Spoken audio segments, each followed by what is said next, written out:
Summary of A Hope Indiana the Unseen by Ron Suskind. A Hope in the Unseen tells the story of Cedric Jennings, an African-American youth living in the inner city of Washington, D.C. during the 1980s and 1990s. It shows how he rises above the violence, poverty, and hopelessness that surround him and goes to Brown University. Cedric is a smart and motivated student, which makes him stand out and make him a target of bullying at Ballou High School, where only about half of the students finish and even fewer want to go to college. Cedric hides out in the chemistry classroom or the computer lab to avoid getting in trouble with his classmates. There, he works on extra credit projects with his teachers to make up for the limited curriculum at his underfunded high school. When he does talk to other students, they are mean to him, calling him names like nerd and whitey, and making fun of him for wanting to do well in school. His mother, Barbara, works at the Department of Agriculture for $5 an hour. His father, Cedric Gilliam, is in and out of the teen's life because he spends most of the story in jail on drug charges. When Cedric Jr. and Cedric Sr. do see each other, their relationship is tense because Cedric Jr. wants a very different life than his father, and Cedric Sr. thinks his son is weak and dull and doesn't see much value in academic aspirations.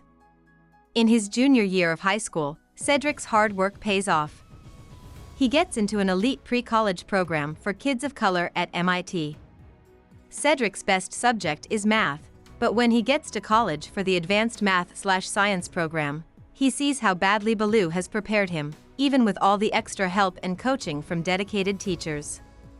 He is overcome by the middle-class students who have had more difficult classes, and by the fact that his background in the inner city makes him stand out, even among his fellow students of color.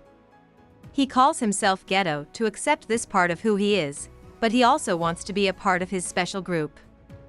As the program comes to an end, the faculty head meets with Cedric to try to talk him out of going to MIT.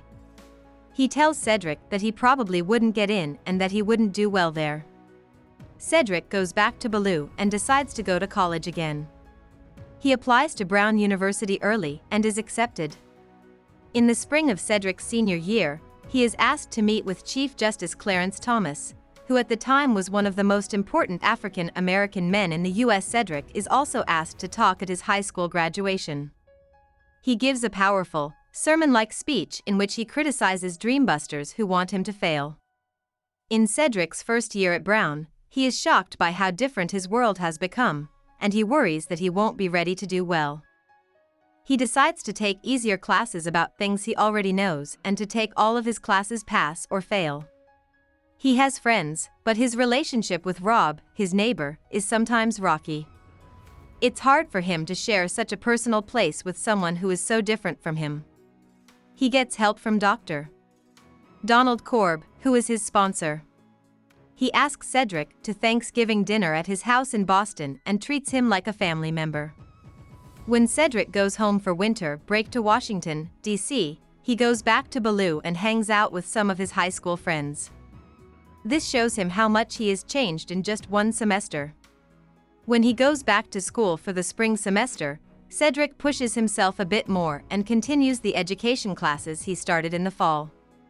He takes a fieldwork course in education and does regular observations at Slater Junior High School, an inner-city Providence school that reminds him a lot of Ballou. He sees that he feels at home in this place and starts to understand that he will always be somewhere between two worlds. While this is going on, Barbara Jennings has been depressed since her son went to college and has been spending money she doesn't have, which has made her owner threaten to kick her out. She calls Bishop Long at Scripture Cathedral because she hopes he can help one of his most devoted missions. The U.S. Marshal comes to take Barbara out of her house and moves her furniture out into the street. Just then, Minister Borden pulls up in one of his Cadillacs with the money to pay her back rent and fees, saving her from being kicked out of her home. This is a great day for Barbara, who has given her last $20 to the church every week for decades and has finally gotten it back. But that victory doesn't last long. Barbara has to pay back the money Minister Borden gave her, and when she loses her home a second time, the church doesn't help her again. The spring term is harder for Cedric in school than the fall, but he is also starting to figure out who he is at Brown. His friendships with Zaid and Rob are rocky, and Cedric starts hanging out with Chanika, the only other black student in his unit, and even goes on a date with her. He also goes to events at Harambee House, which is a culture center for African Americans on campus. He used to avoid going there because he didn't want to be known for his race. By the end of the year, he is able to make up with Zaid and Rob before going home to be with his mother. Cedric is upset that his mother is almost kicked out of their home. He doesn't talk to her for a month, but then he breaks his quiet to tell her that she can count on him, just like he counted on her to help him get to Brown and support him. He also tries to get back in touch with his father by going to see him in jail and making peace with him. In the story's conclusion, Suskind says that Cedric is in his junior year at Brown, where he is dating a girl from the basketball team and is still friends with both Rob and Zaid. He doesn't talk to many people from Ballou anymore, but he is getting closer to his father, who is out of jail and working as a drug counselor. Cedric realizes that the anger that marked his high school years, what he called something to push against, is gone, and he does not miss it.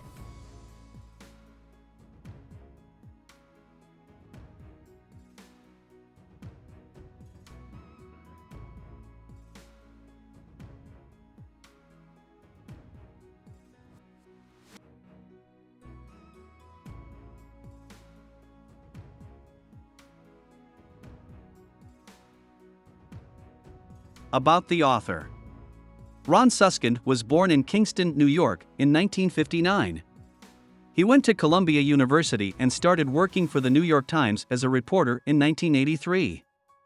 After that, he wrote for the St. Petersburg Times, was the editor of Boston Business Magazine, and then moved back to New York to work at the Wall Street Journal's National Affairs desk. Suskind wrote an article for the Wall Street Journal about a young man from the inner city of Washington, D.C. named Cedric Jennings, who went on to study at Brown University. In 1995, Suskind won a Pulitzer Prize for the article, and in 1998, he turned it into a book called A Hope in the Unseen.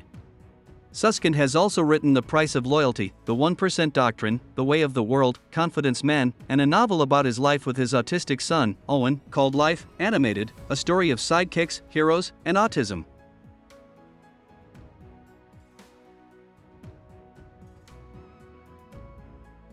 Hope we summarized it fully and you liked it. Please hit the like button and subscribe to our channel so that we are motivated to create more videos.